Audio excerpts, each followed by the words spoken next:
ಚಕ್ರವರ್ತಿ ಹುಟ್ಟಿದ. ಅವನೇ ಮೂಲಪುರುಷ ಚಂದ್ರವಂಶಕ್ಕೆ. ಅವನಿಗೆ ಊರ್ವಶಿ ಹೆಂಡತಿಯಾಗಿ ಬಂದು ಅವನಿಗೆ 6 ಜನ ಮಕ್ಕಳಾಗ್ತಾರೆ. ಆಯು, ಶ್ರುತಾಯು, ಸತ್ಯಾಯು, ರಯ, ವಿಜಯ, ಜಯ ಅಂತ.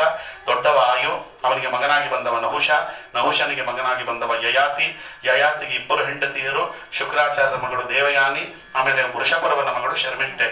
ದೇವಯಾನಿಗೆ 2 ಮಕ್ಕಳು, ಒಬ್ಬ ಯದು, ಒಬ್ಬ ತುರ್ವಸು. ದೊಡ್ಡವನಾದ ಯದು, ಆ ಯದುವಿನ ವಂಶದಲ್ಲಿ ಬಂದವರೇ ಯಾದವರು ಅಂತಾದರು. ನೋಡ್ರಿ, ಅಲ್ಲಿ ಪುರು ಚಕ್ರವರ್ತಿ ಯಯಾತಿಗೆ, ನೀವು ನಿನ್ನ ಯೌವನವನ್ನ ನನಗೆ ಕೊಡು, ನಾನಿನ್ನೂ ವಿಷಯ ಸುಖದಲ್ಲಿ ಸಂಪೂರ್ಣವಾಗಿ ನಾನು ತೃಪ್ತನಾಗ್ಲಿಲ್ಲ, ಮಕ್ಕಳು ಯಾರಾದ್ರೂ ಯೌವನ ಕೊಡ್ರಿ ಅಂತ ಕೇಳಿದ್ರೆ ದೊಡ್ಡವ ಕೊಡಲ್ಲ ಅಂದ. ಯದು ಚಕ್ರವರ್ತಿ ಕೊಡೋದಿಲ್ಲ ಅಂದ. ಕೊನೆಯ ಚಕ್ರವರ್ತಿ ಪುರು ಅವರು ಕೊಟ್ಟಿದ್ದಕ್ಕೆ ಪುರು ಚಕ್ರವರ್ತಿಗೆ ಆಶೀರ್ವಾದ ಮಾಡಿಬಿಟ್ಟ, ನಿನ್ನ ವಂಶದಲ್ಲಿ ಹುಟ್ಟುವವರೆಲ್ಲ ಚಕ್ರವರ್ತಿಗಳಾಗಿ ಹುಟ್ಟಲಿ. ಯದು ಕೊಡ್ಲಿಲ್ಲ ಅಂದಿದ್ದಕ್ಕೆ ನಿನ್ನ ವಂಶದಲ್ಲಿ ಚಕ್ರವರ್ತಿಗಳೇ ಹುಟ್ಟುವುದು ಬೇಡ ಅಂತ ಶಾಪ ಹಾಕಿದ ಭಗವಂತ. ನೋಡ್ರಿ, ಪುರು ಚಕ್ರವರ್ತಿಯ ವಂಶದಲ್ಲಿ ಪಾಂಡವರು ಹುಟ್ಟಿದ್ರು, ಆದ್ರೆ ಯದು ಚಕ್ರವರ್ತಿಯ ವಂಶದಲ್ಲಿ ಭಗವಂತ ಸ್ವತಃ ಅವತಾರ ಮಾಡಿದ. ಯಾಕೆ ಅವತಾರ ಮಾಡಿದ ಅಂತ ಕೇಳಿದ್ರೆ, ಯದು ಚಕ್ರವರ್ತಿ ಅಂದ, ನೀನೇನಾದ್ರೂ ಭಗವಂತನ ಧ್ಯಾನ ಮಾಡ್ಲಿಕ್ಕೆ, ಸಾಧನೆ ಮಾಡ್ಲಿಕ್ಕೆ ನನ್ನ ಯೌವನ ಕೇಳಿದ್ರೆ ಕೊಟ್ಬಿಡ್ತಿದ್ದೆ.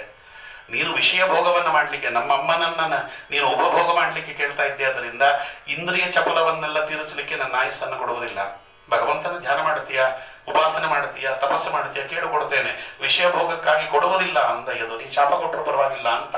ಅವನ ಆ ಧೀರತ್ವದ ಅಪೂರ್ವವಾಗಿರ್ತಕ್ಕಂತಹ ಸಾಧನೆ, ಅವನ ಸಿದ್ಧಾಂತ, ಅವನ ಸಿದ್ಧಿ, ಅವನ ದೀಕ್ಷೆ, ಅದಕ್ಕೆ ಭಗವಂತ ಮಾರು ಹೋಗಿ ತಲೆ ಕೆಡಿಸ್ಕೊಳ್ಬೇಡ, ನಿನ್ನ ವಂಶದಲ್ಲಿ ಅವನು ಚಕ್ರವರ್ತಿಗಳು ಹುಟ್ಟೋದು ಬೇಡ ಅಂತ ಹೇಳಿದ್ದಾನಲ್ವ, ಚಕ್ರವರ್ತಿಗಳಿಗೆ ಚಕ್ರವರ್ತಿಯಾದ ನಾನು ಅವತಾರ ಮಾಡ್ತೇನೆ ಅಂತ ಯದುವಂಶದಲ್ಲಿ ಭಗವಂತ ಅವತಾರ ಮಾಡಿ ಬರ್ತಾನೆ. ಯದುವಂಶದಲ್ಲಿ ಯದು ಮಹಾರಾಜನ ಮಗ ಸಹಸ್ರಜಿತ್, ಅವನ ಮಗ ಶತಜಿತ್, ಅವನ ಮಗ ಹೈಹಯ, ಅವನ ಮಗ ಧರ್ಮ, ಅವನ ಮಗ ನೇತ್ರ, ಅವನ ಮಗ ಕುಂತಿ, ಅವನ ಮಗ ಸಹೋಜಿ, ಅವನ ಮಗ ಮಹಿಷ್ಮಾನ್, ಅವನ ಮಗ ಭದ್ರಸೇನ, ಅವನ ಮಗನೇ ಕೃತವೀರ್ಯ. ನೋಡಿ, ಕೃತವೀರ್ಯನಿಗೆ ಅರ್ಜುನ ಅಂತ ಒಬ್ಬ ಮಗ ಹುಟ್ಟಿದ. ಯದ್ಯಪಿ ವಂಶದವರು ಯಾರು ಕೂಡ ಚಕ್ರವರ್ತಿಗಳಾಗಬಾರದು ಅಂತ ಶಾಪ ಇದೆ, ಆದರೆ ಇವನು ಕಾರ್ತಿವೀರ್ಯ ಅರ್ಜುನ ಅಂತ ಚಕ್ರವರ್ತಿಗಳಿಗೆ ಚಕ್ರವರ್ತಿ ಆಗಿಬಿಟ್ಟ. ಅವನು ದತ್ತಾತ್ರೇಯನ ಅನುಗ್ರಹದಿಂದ, ಮೊನ್ನೆ ನೋಡಿದ್ವಿ, ದತ್ತನಾಮಕನಾದ ಭಗವಂತನ ಅನುಗ್ರಹದಿಂದ ಅವನು ಚಕ್ರವರ್ತಿಗಳಿಗೆ ಚಕ್ರವರ್ತಿ ಆಗಿಬಿಟ್ಟ. ಅದಕ್ಕೆ ನಾವು ಸರಿ ಇದ್ರೆ, ನಾವು ಸರಿಯಾಗಿ ಉಪಾಸನೆ ಮಾಡಿಕೊಂಡಿದ್ರೆ ನಮ್ಮ ವಂಶದಲ್ಲಿ ಬಂದ ಯಾವ ಶಾಪವೂ ನಮಗೆ ತಟ್ಟುವುದಿಲ್ಲ, ಅದು ಮುಂದಕ್ಕೆ ಹೋಗ್ತದೆ, ಅವನಿಗೆ ತಟ್ಟುವುದಿಲ್ಲ. ಆ ಕಾರ್ತಿವೀರ್ಯ ಅರ್ಜುನ, ಅವನ ವಂಶದಲ್ಲಿ ದೇವಗರ್ಭರಾಜ ಅಂತ ಒಬ್ಬ ಮಗ, ಅವನ ಮಗನಾಗಿ ಶೂರಸೇನ ಬಂದ. ಶೂರಸೇನನಿಗೆ ಮಾರೀಷ ಅಂತ ಹೆಂಡತಿ, ಅವನ ಮಗನಾಗಿ ಬಂದವನೇ ವಸುದೇವ. ಆ ವಸುದೇವನ ಮಗನಾಗಿ ಭಗವಂತ ಅವತಾರ ಮಾಡುತ್ತಾನೆ. ವಸುದೇವನಿಗೆ 13 ಜನ ಪತ್ನಿಯರು, ರೋಹಿಣಿ, ಪೌರವಿ, ಮದಿರ, ಭದ್ರ, ರೋಚನ, ಇಲ, ಶಾಂತಿದೇವ, ಧೃತದೇವ, ಉಪದೇವ, ಶ್ರೀದೇವ, ದೇವರಕ್ಷಿತ, ಸಹದೇವ, ದೇವಕಿ 13ನೇ ಪತ್ನಿಯವಳು ದೇವಕಿ. ಆ ದೇವಕಿಯ ಮಗನಾಗಿ ಭಗವಂತ ಅವತಾರ ಮಾಡಿ ಬಂದ ಅಂತ ನಾವು ನೋಡ್ತೇವೆ. ದೇವಕಿ ವಂಶ ಹೆಂಗೆ ಬಂತು? ಯದು ಮಹಾರಾಜ, ಯದು ಮಹಾರಾಜನಿಗೆ ಸಹಸ್ರಜಿತ್ ಅಂತ ಮಗ ಆದ ಅಂತ ನೋಡಿದ್ವಿ.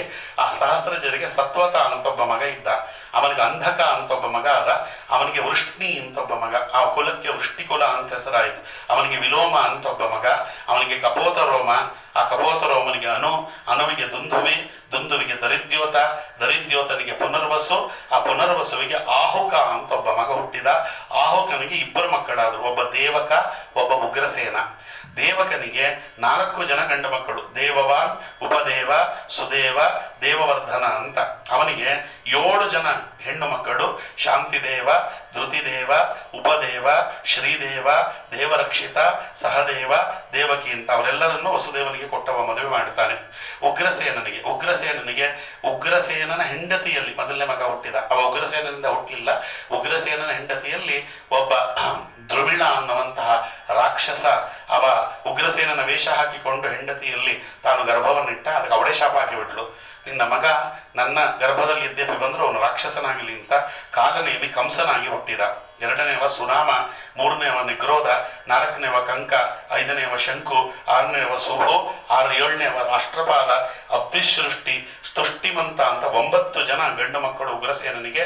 ಅದರಲ್ಲಿ 6 ಜನ ಅವನಿಗೆ ಹೆಣ್ಣು ಮಕ್ಕಳು. ಕಂಸ ಅಂತ, ಕಂಸ ಗಂಡು, ಕಂಸ ಅವಳೊಬ್ಬಳು, ಅವಳ ತಂಗಿ ಕಂಕವತಿ, ಸುರಭು, ಕಂಕ, ರಾಷ್ಟ್ರಪಾಲಿಕಾ ಅಂತ ಇಷ್ಟು ಜನ. ಇದು ಉಗ್ರಸೇನನ ವಂಶ.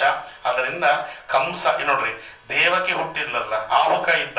ಆಹುಕನಿಗೆ ಗೊತ್ತಿತ್ತು ದೇವಕಿಯಲ್ಲಿ ಭಗವಂತ ಅವತಾರ ಮಾಡುತ್ತಾನೆ ಅಂತ ಅವನಿಗೆ ಗೊತ್ತಿತ್ತು. ಕಂಡೀಷನ್ ಹಾಕಿದ್ದ, ನಿನ್ನ ಕೊನೆ ಮಗಳನ್ನ ನನಗೆ ದತ್ತು ಕೊಟ್ಟು ಬಿಡಬೇಕು ಅಂತ ಕಂಡೀಷನ್ ಹಾಕಿದ್ದ. ಆಯಿತು ಅಂತ ಹೇಳಿದ್ದ. ಆಹುಕನಿಗೆ ಯದ್ಯಪಿ ದೇವಕಿ ಮೊಮ್ಮಗಳಾದರೂ ಅವಳನ್ನ ಮಗಳು ಅಂತ ಮಾಡಿಕೊಂಡ. ಅದಕ್ಕೆ ಎಷ್ಟೋ ಕಡೆ ಕಂಸನನ್ನ ಅವಳಿಗೆ ಸೋದರತ್ತೆ ಅಂತ ಹೇಳ್ತಾರೆ ಪುರಾಣದಲ್ಲಿ.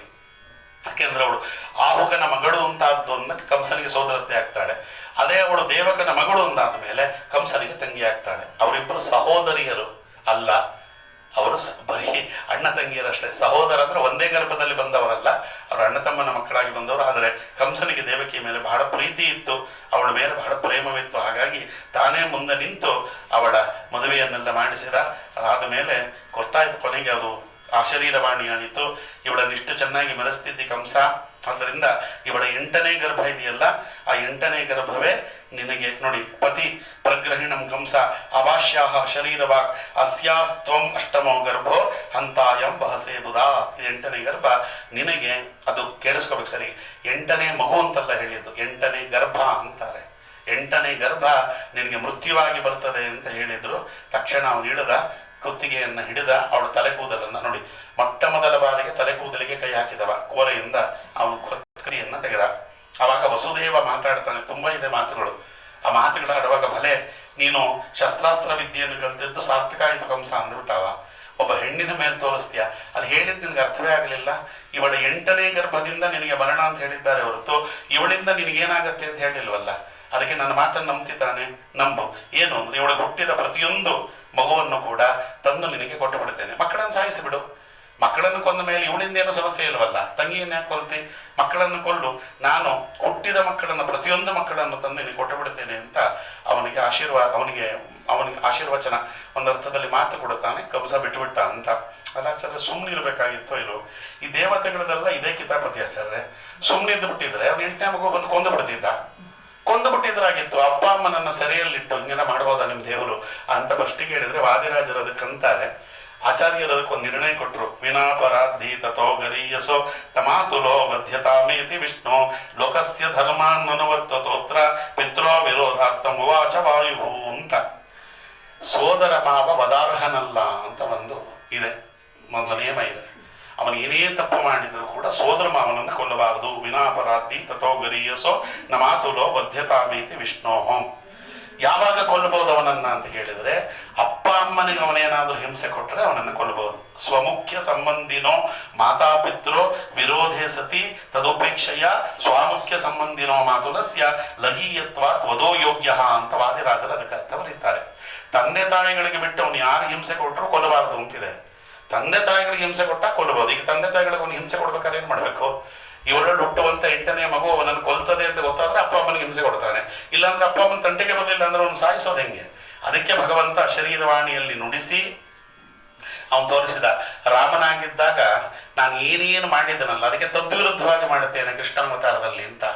ರಾಮಾವತಾರದಲ್ಲಿ ಇದ್ದದಕ್ಕೆ ರಾಮಾವತಾರದಲ್ಲಿ ಬೆಳಗ್ಗೆ 12 ಗಂಟೆಗೆ ಅವತಾರ ಮಾಡ್ತೀನಿ ಅರಮನೆಯಲ್ಲಿ ಅಂತ. ನಾನು ಕೃಷ್ಣನಾಗಿದ್ದಾಗ ಸೆರೆಮನೆಯಲ್ಲಿ ರಾತ್ರಿ 12 ಗಂಟೆಗೆ ಅವತಾರ ಮಾಡ್ತೀನಿ ಅಂತ ಭಗವಂತ ಅದಕ್ಕೆ ಹೆಂಗಿರುತ್ತೆ ನೋಡು ಅಂತ. ಎಲ್ಲವೂ ಯದ್ಯಪಿ ಸಿದ್ಧಂ ಲೋಕ ವಿರುದ್ಧಂ ಅಂತ. ಹಾಗೆ ಬೇಕಾದರೂ ನಾನು ಎಲ್ಲಿ ಬೇಕಾದರೂ ಅವತಾರ ಮಾಡಬಲ್ಲೆ ಅಂತ ತೋರಿಸಿ ಸ್ವಾಮಿ ಈ ರೀತಿ ಮಾಡಿದ. ಹಾಗಾಗಿ ಕಂಸ ಅವರಿಬ್ಬರಿಗೆ ಬಹಳ ಹಿಂಸೆಯನ್ನು ಕೊಟ್ಟ. ಕರ್ಕೊಂಡು ಹೋಗಿ ಅವರನ್ನ ಸೆರೆಮನೆಯಲ್ಲಿಟ್ಟೆಲ್ಲ ಹಿಂಸೆ ಕೊಟ್ಟನಲ್ಲ, ಆ ಹಿಂಸೆ ಕೊಟ್ಟಿದ್ದರ ಪ್ರತಿಫಲ ಏನು ಅಂತ ಕೇಳಿದ್ರೆ ಅದೇ ಅವನಿಗೆ ತಂದೆ ತಾಯಿಗಳಿಗೆ ದ್ರೋಹ ಮಾಡಿದಂತಾಯಿತು. ದ್ರೋಹ ಮಾಡಿದ್ದಕ್ಕೋಸ್ಕರವಾಗಿ ಏನಾಯಿತು, ಹಾಗಾಗಿ ಅವನನ್ನು ಕೊಲ್ಲೋದಾಯಿತು. ಕೃಷ್ಣ ಅವನನ್ನು ಕೊಲ್ಲಿಕ್ಕೆ ಅನುಕೂಲವಾಯಿತು ಅಂತ. ಹೀಗೆ ಮೊದಲನೇ ಮಗು ಹುಟ್ಟಿದ ತಕ್ಷಣ ಆ ಮೊದಲನೇ ಮಗುವನ್ನು ಕರ್ಕೊಂಡು ಹೋಗಿ ವಸುದೇವ ಅವನಿಗೆ ಕೊಟ್ಟುಬಿಟ್ಟ. ವಸುದೇವ ಅವನಿಗೆ ಕೊಟ್ಟ ಕೀರ್ತಿಮಂತ ಅಂತ ಅವನಿಗೆ ಜನ್ಮ ನಕ್ಷತ್ರದ ನಾಮ ಇಟ್ಟಿದ್ದನಂತೆ. ಕೀರ್ತಿಮಂತಂ ಪ್ರಥಮಜಂ ಪುತ್ರಂ ಮಾನಕದೊಂದುವೆ ಅರ್ಪಯಾಮಾಸ ಕೃಚ್ಛ್ರೇಣ ಸೋನೃತ ತತಿವಿಫಲಃ ಅವನು ಕೊಟ್ಟ. ಕಂಸ ಒಳಗಡೆ ಭೃಗು ಋಷಿಗಳಿದ್ದಾರೆ. ಅವನು ನೋಡಿದ, ಅಲ್ಲಪ್ಪ ನನಗೆ 8ನೇ ಮಗುವಿನಿಂದ ಅಂತ ತಾನೇ ಹೇಳಿರೋದು, ಮೊದಲನೇ ಮಗುವಿನಿಂದ ಅಂತ ಏನು ಹೇಳಿಲ್ವಲ್ಲ.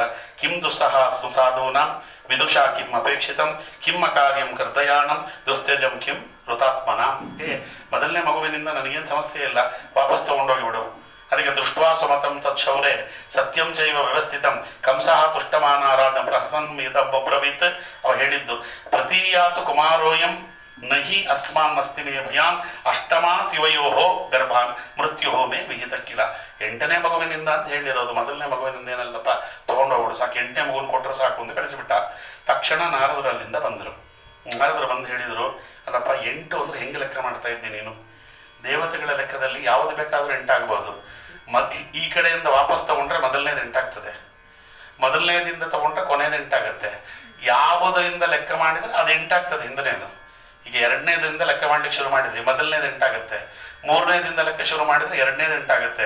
ಆದ್ರಿಂದ ಕಂಸ, ನನ್ನ ಮಾತು ಕೇಳು, ನಿನಗೆ ತುಂಬಾ ಒಳ್ಳೇದು ಮಾಡ್ಲಿಕ್ಕೆ ನಾನು ಬಂದಿದ್ದು. ಅಯ್ಯೋ ಅನ್ಸ್ಬಿಡ್ತು ನಿನ್ನ ನೋಡಿ, ಅದಕ್ಕೆ ನಾನು ಒಳ್ಳೇದು ಮಾಡ್ಲಿಕ್ಕೆ ಅಂತ ಬಂದೆ. ಏತತ್ ಕಂಸಾಯ ಭವಾನ್ ಶಂಸಸಾಭ್ಯತ್ಯ ನಾರದ ಭೂಮೇ ಭಾರಾವಮಾನಾನಂ ದೈತ್ಯಾನಂಚ ವದೋದ್ದೇಯಂ ಋಷೇಹೇ ವಿನರ್ಗಮೇ ಕಂಸ ಯದೋನ್ಮತ್ವ ಸೋರಾನ್ಯತಿ. ನಾನು ಅದಕ್ಕೆ ನಿನಗೊಂದು ಮಾತು ಹೇಳ್ತೇನೆ, ಏನು ಗೊತ್ತಾ, ಕೇಳು. ನೀನು ಈ ಮಕ್ಕಳಲ್ಲಿ ಒಂದು ಮಕ್ಕಳನ್ನ ನೀನು ಸಾಯಿಸದೆ ಬಿಟ್ಟರು ನೀನು ಬದುಕ್ತಿ ಅಂತ ಗ್ಯಾರಂಟಿ ಇಲ್ಲ. ನಾ ಬರಲ್ಲ, ನನ್ಗೆ ಯಾಕೆ ಬೇಕಪ್ಪ, ಅವ್ರೇನು ಮನೆ ವಿಚಾರ, ಸುಮ್ಮನೆ ಬಂದೆ ಅಂತ ಹೇಳಿದ್ರು, ಹೋಗ್ಬಿಟ್ರು. ಅಲ್ಲ ಆಚಾರ್ಯ, ನಾರದರಿಗೆ ಏನು ಅವ್ರು ಆ ಮಕ್ಕಳ ಮೇಲೆ ಅಷ್ಟೊಂದು ದ್ವೇಷ? ಸುಮ್ಮನಿದ್ದಿದ್ರೆ ಮಕ್ಕಳು ಬದುಕ್ತಿದ್ವೋ ಇಲ್ವೋ ಅಂದ್ರೆ ಅದಕ್ಕೆ ಆಚಾರ್ಯರು ಅದು ಷಡ್ವರ್ಗ ಷಡ್ಗರ್ಭದಾನವರ ಬಗ್ಗೆ ಕಥೆಯನ್ನ ಹರಿವಂಶದಲ್ಲಿ ಏನು ಹೇಳಿತ್ತು ಅದನ್ನು ಹೇಳ್ತಾರೆ. ಮರೀಚಿಜಾಹ ಷಣ್ಮುನಿಯೋ ಬಭೋವಹ ತೇ ದೇವರಂ ಪ್ರಹಸನ್ ಕಾಶ್ಯಹೇತೋ ತಚ್ಚಾಪತಃ ಕಾಲನೇಮಿ ಪ್ರಸೂತ ಅವಧ್ಯತ ತಂ ತಪೈವ ಚಕ್ರುಹು ಅಂತ. ಮರೀಚಿ ಮುನಿಗಳ ಮಕ್ಕಳಂತೆ ಅವರು 6 ಜನ. ಅವರು ತಪಶ್ಚರ್ಯ ಮಾಡ್ತಿದ್ರು. ಅವರಿಗೆ ತಪಸ್ಸಿನಲ್ಲಿ ಸ್ವಲ್ಪ ಸಿದ್ಧಿ ಬಂತು. ಯಾರಿಗೇ ಆಗಲಿ ತಪಸ್ಸಿನಲ್ಲಿ ಸಿದ್ಧಿ ಬಂದುಬಿಟ್ರೆ ಅವರಿಗೆ ಅಹಂಕಾರ ಬಂದುಬಿಡ್ತದೆ. ಅದಕ್ಕೆ ಅವ್ರು ಏನು ಮಾಡಿದ್ರು, ವಾಪಸ್ ಬರುವಾಗ ದೇವರ ಋಷಿಗಳು ಬರ್ತಿದ್ರು. ದೇವರ ಋಷಿಗಳು ತುಂಬ ಸಣ್ಣ ತುಂಬ ಕೃಶವಾಗಿರುವವರು.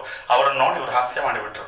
ಯಾವಾಗ ಅವರ ಕೃಶತ್ವವನ್ನು ನೋಡಿ ಹಾಸ್ಯ ಮಾಡಿದ್ರು ಅವಾಗ ಅವ್ರು ಹೇಳ್ತಾರೆ, ಯಾರು ಜ್ಞಾನಿಗಳನ್ನು ನೋಡಿ, ಜ್ಞಾನಿಗಳ ದೇಹ ದಪ್ಪಗಿದೆಯೋ ಸಣ್ಣಗಿದೆಯೋ ಅದು ಅವರವರು ಬಿಟ್ಟಿದ್ದು. ಭಗವಂತ ಒಬ್ಬೊಬ್ಬರು ಒಂದೊಂದು ದೇಹ ಕೊಟ್ಟಿರ್ತಾನೆ. ಗಣಪತಿ ದಪ್ಪ ಇದ್ದಾನಪ್ಪ, ಹಾಗಂತ ಹಾಸ್ಯ ಮಾಡ್ಲಿಕ್ಕೆ ಆಗ್ತದೆ ಗಣಪತಿಯನ್ನ? ಕೆಲವರು ದಪ್ಪ ಇರ್ತಾರೆ, ಗಟ್ಟು ಮುಟ್ಟ ಇರ್ತಾರೆ, ಕೆಲವರು ಡೊಳ್ಳುಟ್ಟ ಇರ್ತದೆ. ಈಗ ಅಗಸ್ತ್ಯರು ಕೊಳ್ಳಿದ್ದಾರೆ, ಸ್ವಲ್ಪ ದಪ್ಪ ಇದ್ದಾರೆ, ಹಂಗೆಲ್ಲ ಹಾಸ್ಯ ಮಾಡೋದಲ್ಲ. ಭಗವಂತ ಬೇಕಂತಲೇ ಅವ್ರಿಗೆ ಆ ಶರೀರ ಕೊಟ್ಟಿರ್ತಾನೆ. ನಮ್ಮಲ್ಲಿ ಸಮಸ್ಯೆ ಆಗೋದಂಗೆ. ಸಾಧಾರಣಕ್ಕೆ ಆಚಾರ್ಯಗಳಿಗೆ ದೇಹ ಸರಿ ಇರಲ್ಲ, ನೀವು ನೋಡ್ಕೊಂಡು ಬನ್ರಿ. ಅವ್ರಿಗೆ ಏನೋ ಒಂದು ವಿಕಾರ ಇರ್ತದೆ, ವಿಕಾರ ಬೇಕಂತ ಭಗವಂತ ಕೊಡ್ತಾನೆ. ಯಾಕೆ ಕೊಡ್ತಾನೆ ಅಂದ್ರೆ ನೋಡಿದವರು ಅವರನ್ನ ಹಾಸ್ಯ ಮಾಡ್ಲಿ ಅಂತ ಕೊಡ್ತಾನೆ. ಯಾಕೆ ಹಾಸ್ಯ ಮಾಡಿ ಪುರಾಣ ಕೇಳಿ ಬಂದಂತ ಪುಣ್ಯ ಎಲ್ಲ ಅಲ್ಲೇ ಹಾಳಾಗಬೇಕಂತೆ. ಎಲ್ರಿಗೂ ಪುರಾಣ ಪೂರ್ತಿ ಪುಣ್ಯ ಬರಬಾರದು. ಅದಕ್ಕೆ ಆಚಾರ್ಯರನ್ನ ತಮಾಷೆ ಮಾಡಿಬಿಟ್ರೆ ಅಲ್ಲಿ ಪುಣ್ಯ ಹೋಗಿಬಿಡ್ತದೆ ಅಂತ. ಅದಕ್ಕೆ ಭಗವಂತ ಸಹಜವಾಗಿ ಕೊಟ್ಟಿರ್ತಾನೆ. ಆಚಾರ್ಯಗಳಿಗೂ ಹಣ್ಯ. ಯಾರು ಭಗವದ್ಭಕ್ತರಿರ್ತಾರೆ ಸಹಜವಾಗಿ ಅವರ ದೇಹ ಸರಿ ಇರಲ್ಲ. ಯಾಕೆ ದೇಹ ಸರಿ ಇರಲ್ಲ ಅಂತ ಅವರು ಕೇಳ್ಕೊಂಡಿರ್ತಾರಂತೆ ದೇವರನ್ನ, ನನಗೆ ಒಳ್ಳೆ ದೇಹ ಕೊಡಬೇಡ.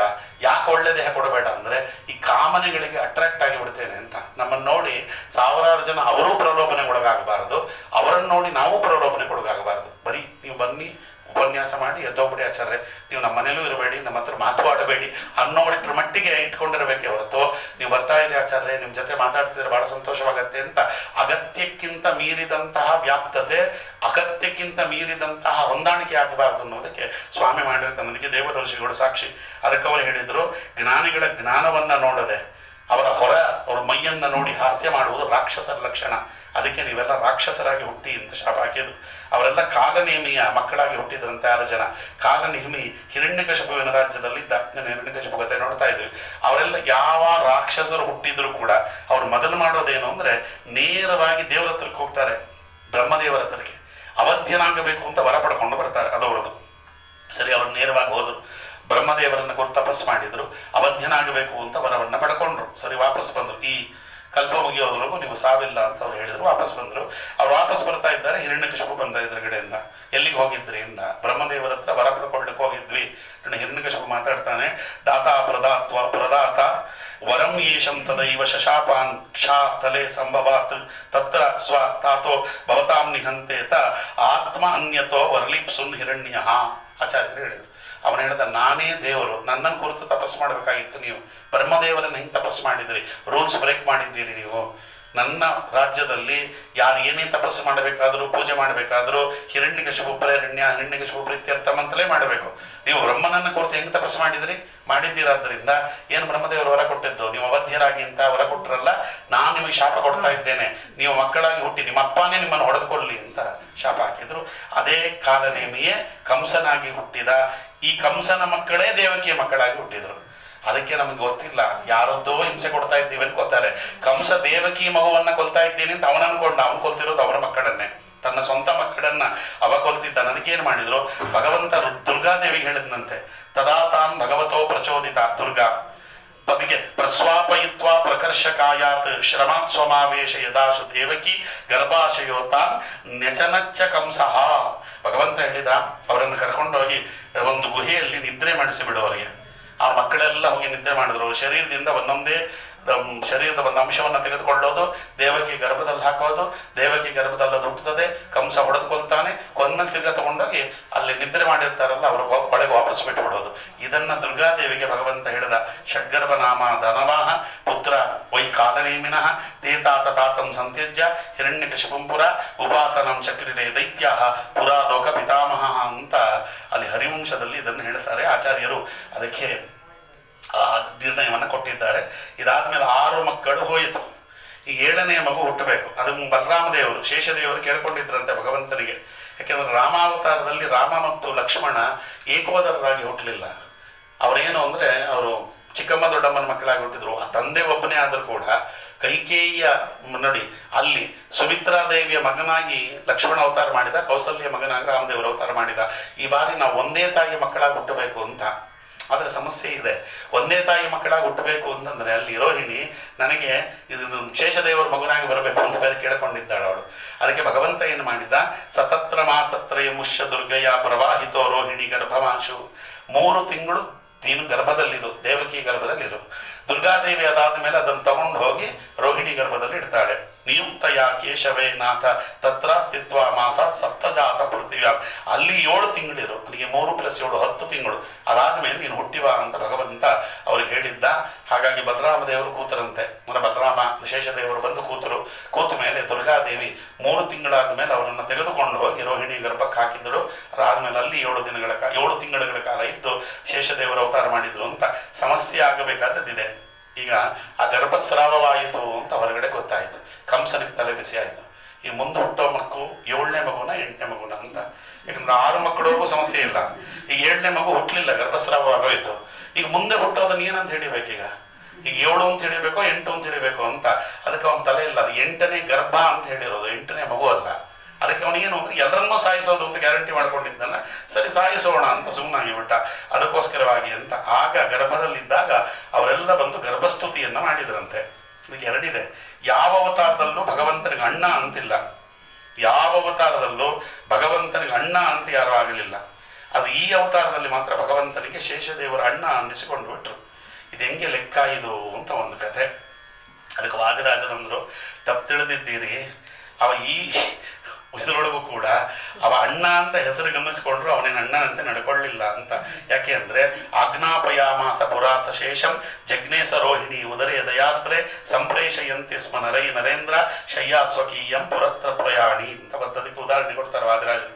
ಯಾರು ರಾಜರು ಎಲ್ಲಿಗಾದರೂ ಒಂದು ಊರಿಗೆ ಹೋಗಬೇಕಾದ್ರೆ ಮೊದಲು ಅವ್ರು ಹಾಸಿಗೆ ಕಳಿಸ್ತಾರಂತೆ. ಯಾರ್ಯಾರ್ದೋ ಹಾಸಿಗೆ ಮೇಲೆ ಮಲಗಲಿಕ್ಕೆ ಆಗಲ್ಲ ಅವರು. ಆ ಹಾಸಿಗೆ ಕಳಿಸ್ತಾರೆ.